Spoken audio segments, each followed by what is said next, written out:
So today we're going to show you a somewhat different way of staking trees. Oftentimes you'll see the stakes are outside of the planting hole and they have arbor tied around the branches of the tree and holds that tree in place. The problem with that is that you're really only holding the top of the tree, and what you really want to hold down is the root ball of the tree. In many cases we don't even need to stake, but in windy locations and in certain situations where specifications call for it, you are going to have to stake.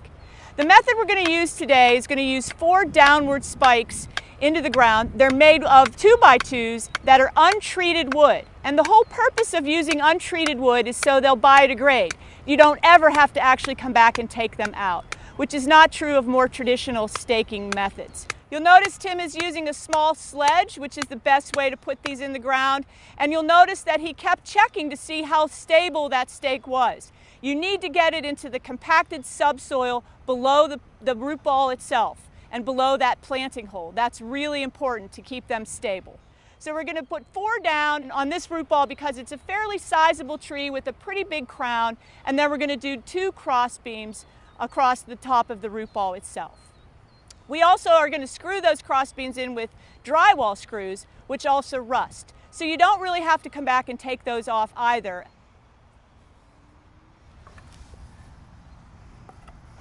So you can see that we're placing the cross beams right on top of the root ball to hold that root ball steady and in place.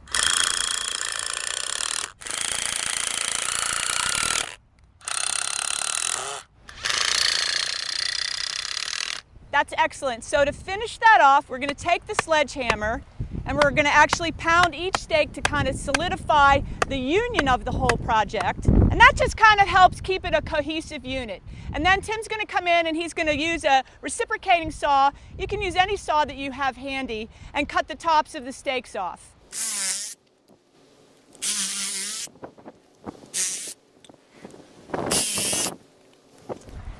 So here's our finished product. We have a tree that's nicely staked down, it's holding the root ball down, and again in this case we chose to use 4 downward spikes, 2 cross beams because of the size of the tree, and remember this is a pretty sandy root ball so it might be a little bit looser.